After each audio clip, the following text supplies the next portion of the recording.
Ja, liebe Geschwister, verehrte Gäste, ich darf Sie auch alle ganz, ganz herzlich grüßen zu unserem ersten Abend, willkommen heißen zu der Eröffnung unserer Osterkonferenz.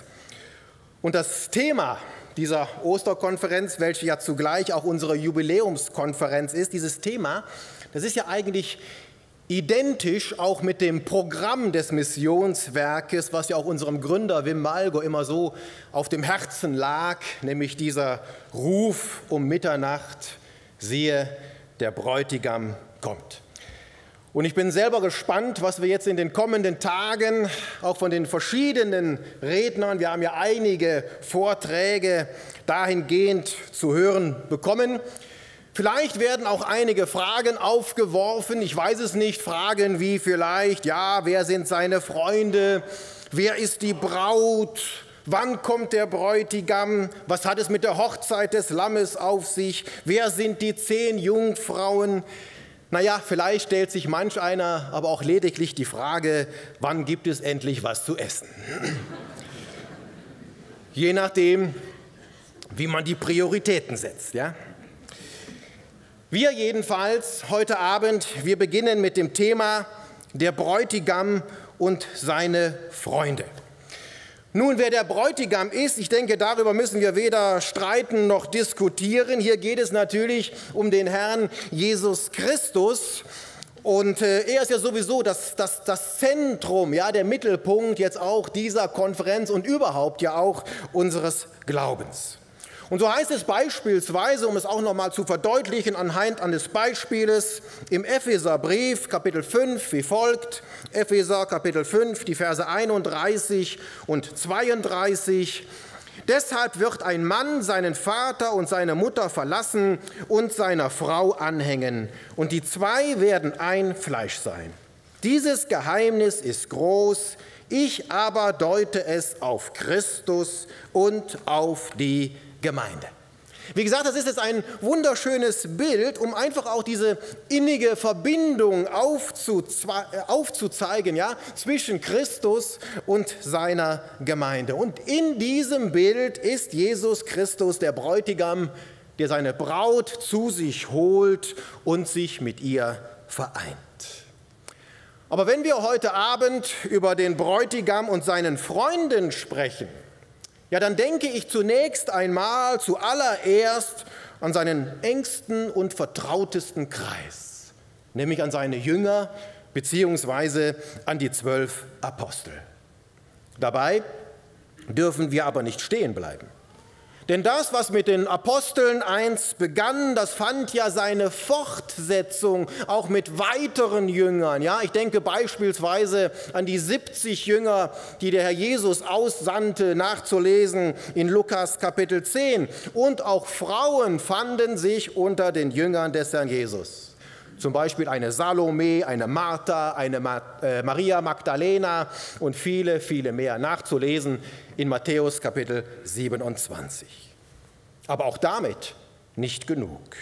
Auch das geht noch weiter, eben hin bis heute, ja, bis hin zu seiner Gemeinde. Die Gemeinde bestehend aus Juden und Heiden, bestehend aus Männern und Frauen. Und demzufolge dürfen auch wir uns, die wir heute Abend hier sitzen, stehen oder auch liegen, als seine Freunde bezeichnen. Denn das, was der Herr Jesus seinen Jüngern sagte, ja, das hat auch für uns seine Gültigkeit, nämlich eben das Wort aus Johannes Kapitel 15. Ich will es uns auch noch mal lesen, Johannes 15, die Verse 12 bis 15, wo der Herr Jesus zu seinen Jüngern spricht, im Übrigen unmittelbar nach dem letzten Abendmahl, ja, und bevor es dann in den Garten Gethsemane ging. Und da spricht er, das ist mein Gebot, dass ihr einander liebt, gleich wie ich euch geliebt habe. Größere Liebe hat niemand als die, dass einer sein Leben lässt für seine Freunde. Ihr seid meine Freunde, wenn ihr tut, was immer ich euch gebiete. Ich nenne euch nicht mehr Knechte, denn der Knecht weiß nicht, was sein Herr tut. Euch aber habe ich Freunde genannt, weil ich euch alles verkündet habe, was ich von meinem Vater gehört habe.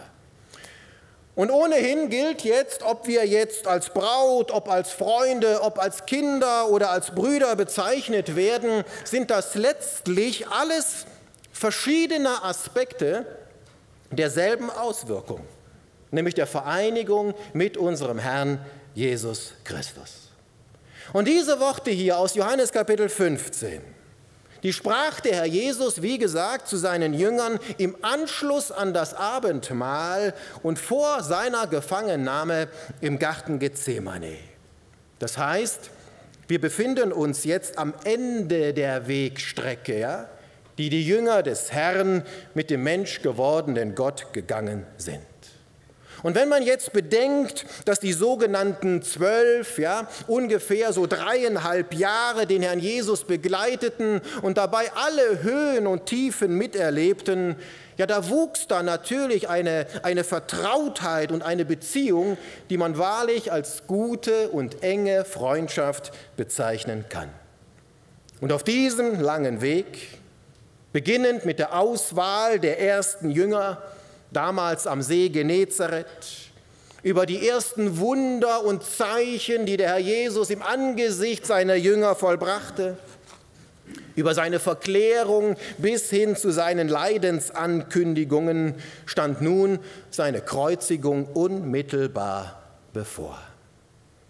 Und nachdem der Herr Jesus in Jerusalem war, an Palmsonntag, ja, auf einem Esel reitend und unter dem Jubel vieler Menschen, die ja im Rahmen des Passafestes bereits in der Stadt waren, da versammelte er nun seine Jünger um sich herum, um mit denen eben das Passamahl zu begehen. Es sollte das letzte Passamahl sein und zugleich das erste Abendmahl. Weg von dem Bund des Gesetzes hin zu diesem neuen Bund der Gnade. So wie es der Herr Jesus dann selber aussprach, ja, bei der Einsetzung des Abendmahls, siehe der Kelch des neuen Bundes in meinem Blut, das für euch vergossen wird. Und im Zuge dessen, nachdem er das Passamahl gegessen hatte, Judas als einer seiner 12 Freunde die Gemeinschaft verließ, um den Verrat zu begehen, und unmittelbar vor seiner Gefangennahme, ja, da kam es unter anderem eben zu den eben erwähnten Worten aus Johannes Kapitel 15 und am Ende seiner Rede zu einem Gebet, welches dann das sogenannte hohepriesterliche Gebet des Herrn Jesus auch bekannt ist. Es ist das Gebet des Herrn Jesus für seine Freunde, und wir finden das in Johannes Kapitel 17. Der Zeit halber kann ich natürlich wirklich nur ganz kleine Häppchen aus diesem hohepriesterlichen Gebet herausgreifen, aber das wollen wir jetzt eben mal tun. Einfach so kleine Häppchen hier aus dem hohepriesterlichen Gebet aus Johannes Kapitel 17.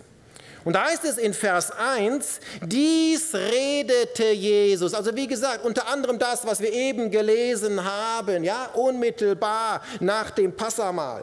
Dies redete Jesus und hob seine Augen zum Himmel empor und sprach. Und jetzt beginnt sein Gebet. Vater, die Stunde ist gekommen, verherrliche deinen Sohn, damit auch dein Sohn dich verherrliche. Dann die Verse 4 und 5. Ich habe dich verherrlicht auf Erden. Ich habe das Werk vollendet, das du mir gegeben hast, damit ich es tun soll. Und nun verherrliche du mich, Vater, bei dir selbst mit der Herrlichkeit, die ich bei dir hatte, ehe die Welt war. Also wenn der Herr Jesus jetzt im Anschluss an das Herrenmahl und kurz vor seiner Gefangennahme über die Verherrlichung und über die Vollendung seines Auftrages spricht, ja, dann hat er dabei ganz offensichtlich die Rückkehr zu seinem himmlischen Vater im Visier.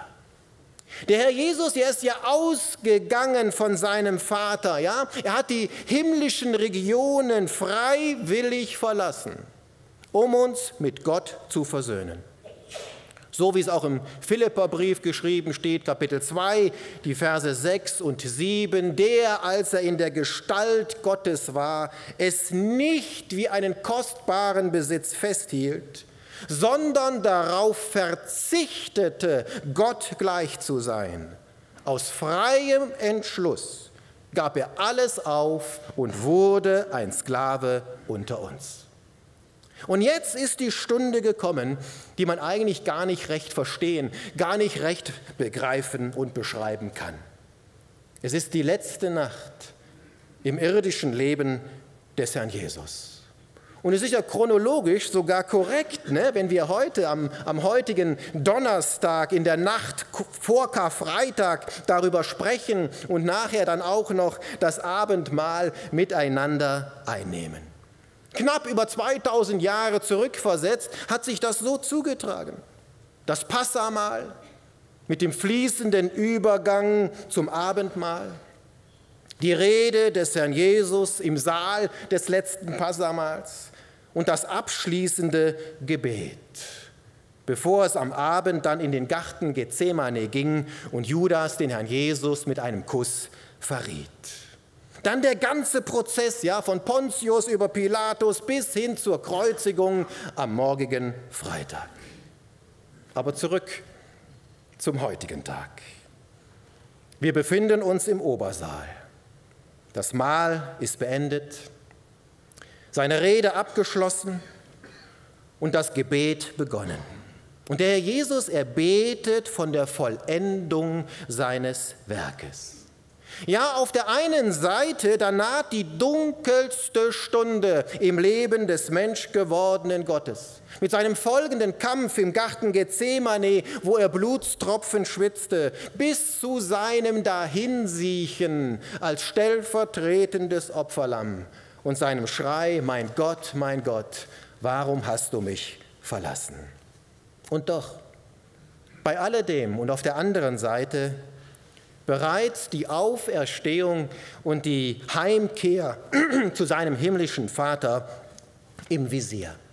So wie wir es auch Kapitel 13 entnehmen dürfen aus dem Johannesevangelium, Kapitel 13, Vers 1. Vor dem Passafest aber, da Jesus wusste, dass seine Stunde gekommen war, aus dieser Welt zum Vater zu gehen. Und dann in Vers 3, da Jesus wusste, dass ihm der Vater alles in die Hände gegeben hatte und dass er von Gott ausgegangen war und zu Gott hinging. Ja, wir können auch sagen, der Sohn Gottes, er hat in seiner dunkelsten Stunde die Herrlichkeit im Blick. Im Moment der größten Schmach ist ihm der Sieg verheißen. Dem Tod übergeben und doch des ewigen Lebens gewiss. So wie es auch im Hebräerbrief geschrieben steht, Kapitel 12, Vers 2, Hebräer, Kapitel 12, Vers 2, indem wir hinschauen auf Jesus, den Anfänger und Vollender des Glaubens. So, und dann geht es weiter und da müsst ihr wirklich gut zuhören, ja, gut zuhören. Der um der vor ihm liegenden Freude willen das Kreuz erduldete und dabei die Schande für nichts achtete und der sich zur Rechten des Thrones Gottes gesetzt hat. Das muss man sich mal auf der Zunge zergehen lassen. Der Herr Jesus, er hat das Kreuz vor Augen mit allem, was dazugehört. Und dann steht hier geschrieben, ja, der um der vor ihm liegenden Freude willen das Kreuz erduldete. Jesus blickt weiter über das Kreuz hinweg. Ja, das Werk des Herrn Jesus, sein Heilshandeln und sein Weg ans Kreuz, dieses Werk, es neigt sich dem Ende zu und alles steuert hin auf dieses Triumphale. Es ist vollbracht. Es ist die letzte Nacht. Es folgt der letzte Tag. Das Ziel vor Augen. Und vergessen wir bei alledem nicht, dass der Herr Jesus in seinem Gebet, ja, aus Johannes Kapitel 17, von der Verherrlichung spricht. Verherrliche deinen Sohn, damit auch dein Sohn dich verherrliche. Und diese Verherrlichung erfolgt, indem der Herr Jesus das Erlösungswerk seines Vaters vollendet, den Tod besiegt und dem Teufel die Macht nimmt. Und vor allem dadurch, dass der eingeborene Sohn Gottes ja nicht im Grab bleibt, sondern aus den Toten aufersteht. Diese Verherrlichung zieht aber noch weitere Kreise, auch über seine Auferstehung hinaus. So zum Beispiel durch die danach stattfindende Himmelfahrt, in welcher der Herr Jesus triumphal als der Retter der Welt in seine himmlische Heimat zurückkehrt. Aber nicht, um sich zur Ruhe zu setzen, sondern um sich zur Rechten seines Vaters für seine Freunde zu verwenden. Und im Rahmen dieses hohepriesterlichen Gebetes, da betont der Herr Jesus jetzt den Glauben seiner Jünger. Ja? Wenn er dann weiterspricht, Kapitel 17, dann die Verse 6 bis 8, ich gebe es mal gekürzt wieder. Sie haben dein Wort bewahrt. Nun erkennen sie, dass alles, was du mir gegeben hast, von dir kommt. Sie haben wahrhaft erkannt, dass ich von dir ausgegangen bin und glauben, dass du mich gesandt hast. Und dieser Glaube ist die Grundvoraussetzung, um überhaupt an den Sieg des Herrn Jesus teilhaben zu können. Dieser Glaube dient als Legitimation dafür, dass der Herr Jesus sich für seine Apostel und auch für seine Gemeinde verwendet. So wie es der Herr Jesus in diesem Gebet tut. Denn wohlgemerkt, auch in diesem Gebet hier, ja, für seine Jünger, ist die Gemeinde mit eingeschlossen. Und das ist jetzt nicht einfach mal eine Aussage oder eine Behauptung von mir. Nein, der Herr Jesus, er betet es selber. Hier dann in Vers 20, Johannes Kapitel 17, Vers 20. Ich bitte aber nicht für diese allein. In erster Linie geht es natürlich jetzt um die 11 verbliebenen Apostel, ja. Aber er sagt es selbst, ich bitte nicht für diese allein, sondern auch für die, welche durch ihr Wort, also durch das Zeugnis der Apostel, an mich glauben werden. Und das ist genau der Beleg dafür, dass es bei den Freunden des Bräutigams ja eben auch über seine Apostel und über die Jünger hinausgeht, eben bis hin zu seiner Gemeinde. Denn die Gemeinde, sie ist ja gegründet auf die Lehre der Apostel. Das hohepriesterliche Gebet des Herrn Jesus, es findet in dem Sinne also seine Fortsetzung, in welcher der Herr Jesus zur Rechten der Majestät sitzt, um sich für seine Freunde, die aus Glauben seine Freunde sind, ja, beim himmlischen Vater zu verwenden. Wir hatten aus Hebräer Kapitel 12, Vers 2 das schon entsprechend gehört. Ja. Hebräer Kapitel 7, Vers 25 spricht auch davon, da heißt es, daher kann er die auch völlig, ja, auch diese Wortwahl, völlig erretten, nicht nur so ein bisschen, völlig erretten, die sich durch ihn, also durch Christus, Gott nahen, weil er immer lebt, um sich für sie zu verwenden. Der Römerbrief sagt es ähnlich, Kapitel 8, Vers 34, da ist auch davon die Rede, dass der Herr Jesus jetzt zur Rechten seines Vaters sitzt, ja, und für uns eintritt. Der Herr Jesus, er war also nicht nur für seine Apostel der große Fürsprecher, sondern er ist es immer noch. Ja, und es geht sogar noch weiter, ja, noch mehr, denn in Jesus Christus haben wir jetzt sogar Zugang zum Vater bis hinein ins Allerheiligste. Wie es im Hebräerbrief Kapitel 10, Vers 19 lautet, so haben wir denn, liebe Brüder, in dem Blut Jesu Christi die volle Freimütigkeit jederzeit in das Heiligtum der Gegenwart Gottes einzutreten. Man wagt es fast gar nicht auszusprechen, aber mit, in und durch Jesus Christus sind wir bereits erhöht und haben Anteil an seiner einzigartigen Herrlichkeit. So wie es im Epheserbrief geschrieben steht, Kapitel 2, Vers 6, ja, und er hat uns mit auferweckt und mit versetzt in die himmlischen Regionen in Christus Jesus. Das ist nicht etwas, was in der Zukunft liegt, nein, das hat bereits stattgefunden.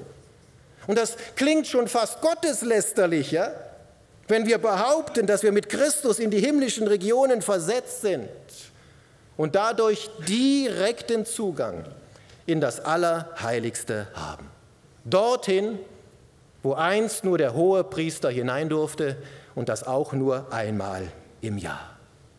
Aber der Herr Jesus, er ist nun für uns, für seine Gemeinde, der vollkommene Hohepriester, der mit seinem eigenen Blut, ja mit seinem vollumfänglichen Opfer, ja, ein für allemal uns den Weg frei gemacht hat, um vor den Thron Gottes erscheinen zu dürfen.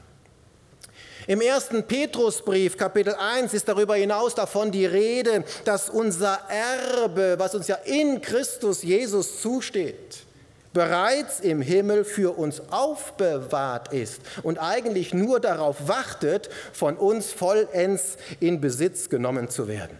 Und das alles bedeutet, dass wir zwar noch auf Erden leben, aber dieser eigentlich gar nicht mehr angehören. Unser Bürgerrecht, unsere Heimat ist bereits im Himmel. Und das ist ungefähr so, als hätten wir ein Haus geerbt, ja, aber wir sind dort noch nicht eingezogen. Aber deswegen ist es doch unser Haus. Es ist mein Eigentum und es wartet nur darauf, dass ich dort einziehe. Und wenn jetzt der Herr Jesus zur Rechten der Majestät sitzt, um sich für uns zu verwenden, dann eben genau deshalb, ja, weil wir selber noch nicht da sind, aber bereits dorthin gehören. In Jesus haben wir bereits einen Sitz und eine Stimme vor dem Thron Gottes, bis wir einst selber dort einziehen. Die eben bereits gelesene Bibelstelle aus Epheser Kapitel 2, Vers 6 lese ich uns dahingehend nochmals, jedoch aus einer anderen Übersetzung. Und da heißt es, ja, er hat uns mit auferweckt und uns in Christus Jesus schon einen Platz in den Himmeln angewiesen. Also wenn das keine herrliche Perspektive ist. Und diese Perspektive, diese unbeschreibliche und überschwängliche Herrlichkeit, die hatte der Herr Jesus bereits im Blick, inmitten seiner Betrübnis zum Tod. Erinnern wir uns an seinen ringenden Gebetskampf im Garten Gethsemane und wie er zu seinen Jüngern sprach, meine Seele ist tief betrübt bis zum Tod. Ja, der Weg zum Kreuz war wahrlich kein Spaziergang, sondern bedingungslose Hingabe und ein vollumfängliches Blutopfer, eben auch mit dem Ziel, ja, dich und mich in den Himmel zu führen. Und selbst auf diesen Weg hin, bedrängt vom Teufel und seinen Dämonenmächten, wohl wissend um seinen Auftrag, die Sündenlast der ganzen Welt auf seinen Schultern und all diesen Dingen, die damit verbunden sind, findet der Herr Jesus sogar noch Zeit und Muße, um für seine Freunde zu beten. Ohnehin war der Herr Jesus stets darum bemüht, seine Jünger nicht im Unklaren zu lassen, ja, und darauf vorzubereiten, auch auf seine Rückkehr zum himmlischen Vater. Und auch hier in diesem seinem Gebet, da überlässt der Herr Jesus seine Freunde nicht sich selbst, sondern er gibt ihnen abermals zu verstehen, ich bin bei euch alle Tage bis zur Vollendung des Zeitalters. Und diese Zusage, ja, sie gilt auch über seinen Tod und über seine Himmelfahrt hinaus. Denn der Herr Jesus, er lässt seine Freunde nicht im Stich. Und das gilt auch uns. Er hat uns nicht umsonst, ja, den Beistand, den Heiligen Geist gesandt, der ja nun inmitten der Gemeinde gegenwärtig ist. Und der Sohn Gottes, der sitzt derweil selbst zur Rechten des Vaters, um sich für uns, ja, für seine Kinder, für seine Freunde, für seine Braut zu verwenden. Ja, und zu guter Letzt, Am Ende seines Gebetes, da heißt es dann schließlich in Vers 26, also Johannes 17, Vers 26, und ich habe ihnen deinen Namen verkündet und werde ihn verkünden, damit die Liebe, mit der du mich liebst, in ihnen sei und ich in ihnen. Und damit mündet das Gebet des Herrn Jesus für seine Freunde in die Liebe. Und damit hat ja praktisch auch alles begonnen, ja? Denn Gott ist Liebe, sodass ein gesamter Heils- und Erlösungsplan ja in der Liebe Gottes begründet liegt. Und so heißt es im 1. Johannesbrief, Kapitel 4, die Verse 7 bis 9, 1. Johannes, Kapitel 4, die Verse 7 bis 9. Geliebte, lasst uns einander lieben, denn die Liebe ist aus Gott. Und jeder, der liebt, ist aus Gott geboren und erkennt Gott. Wer nicht liebt, der hat Gott nicht erkannt, denn Gott ist Liebe. Darin ist die Liebe Gottes zu uns geoffenbart worden, dass Gott seinen eingeborenen Sohn in die Welt gesandt hat, damit wir durch ihn leben sollen. Und im Römerbrief Kapitel 5 heißt es noch wie folgt, Römer Kapitel 5, die Verse 8 bis 10. Gott aber beweist seine Liebe zu uns dadurch, dass Christus für uns gestorben ist, als wir noch Sünder waren. Wie viel mehr nun werden wir, nachdem wir jetzt durch sein Blut gerechtfertigt worden sind, durch ihn vor dem Zorn errettet werden. Denn wenn wir mit Gott versöhnt worden sind durch den Tod seines Sohnes, als wir noch Feinde waren, ja, wie viel mehr werden wir als Versöhnte gerettet werden durch sein Leben.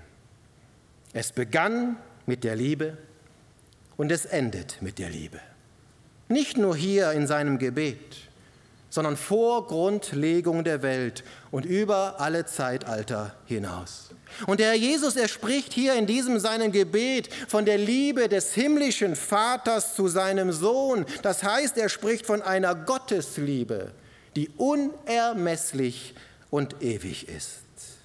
Und dieser Liebe sollen auch die Freunde des Bräutigams teilhaftig werden. Wie wir es gelesen haben, damit die Liebe, mit der du mich liebst, in ihnen sei und ich in ihnen. Und dieses Gebet, das hat der Vater bereits erhört. Was der Apostel Johannes in seinem Wort aus 1. Johannes Kapitel 4 dann noch weiter bestätigt mit den Versen 12 bis 16. Niemand hat Gott jemals gesehen. Wenn wir einander lieben, bleibt Gott in uns. Und seine Liebe ist in uns vollendet. Hieran erkennen wir, dass wir in ihm bleiben und er in uns, dass er uns von seinem Geist gegeben hat. Und wir haben gesehen und bezeugen, dass der Vater den Sohn gesandt hat als Heiland der Welt. Wer bekennt, dass Jesus der Sohn Gottes ist, in dem bleibt Gott und er in Gott. Und dann heißt es noch, Gott ist Liebe. Und wer in der Liebe bleibt, bleibt in Gott und Gott bleibt in ihm. Wie gesagt, das ist genau die Erfüllung von dem, was der Herr Jesus zum Abschluss des hohepriesterlichen Gebetes gebetet hat. Damit die Liebe, mit der du mich liebst, in ihnen sei und ich in ihnen. Und daran ersehen wir auch, dass es sich bei dieser Freundschaft, der Bräutigam und seine Freunde, letztlich sogar um eine Liebesbeziehung handelt. Wie es auch in Johannes Kapitel 13, Vers 1 zum Ausdruck kommt. Ich hatte diesen Vers bereits gelesen, aber nicht vollständig. Johannes 13, Vers 1. Vor dem Passafest aber, da Jesus wusste, dass seine Stunde gekommen war, aus dieser Welt zum Vater zu gehen. Und dann heißt es weiter, wie er die Seinen geliebt hatte, die in der Welt waren, so liebte er sie bis ans Ende. Aus Liebe gab Gott seinen Sohn. Aus Liebe wurde Jesus Mensch. Aus Liebe ging Jesus ans Kreuz. Aus Liebe wohnt Jesus in uns. Und aus Liebe sind wir mit Gott versöhnt. Und mit dieser Gesinnung, dass auch wir lieben, weil er uns zuerst geliebt hat, wollen wir auch jetzt an den Tisch des Herrn treten. Eben auch im Gedenken daran, dass wir seine Freunde sind und darauf vertrauen dürfen, aber auch wirklich felsenfest vertrauen dürfen, dass uns der Bräutigam heimholen wird, hinein inmitten der ewigen Glückseligkeit, um unser Erbe in Empfang zu nehmen. Denn auch uns gilt dieses Wort: So liebte er sie bis ans Ende. Und dieses Ende wird kein Ende haben, weil Gott ist ewig. Und so ist auch seine Liebe ewig. Und in diese ewigen Herrlichkeit, mit dieser ewigen Liebe Gottes konfrontiert, dürfen wir in eins sehen, von Angesicht zu Angesicht und die Gemeinschaft mit ihm verbringen. Dem Herrn sei gedankt. Amen.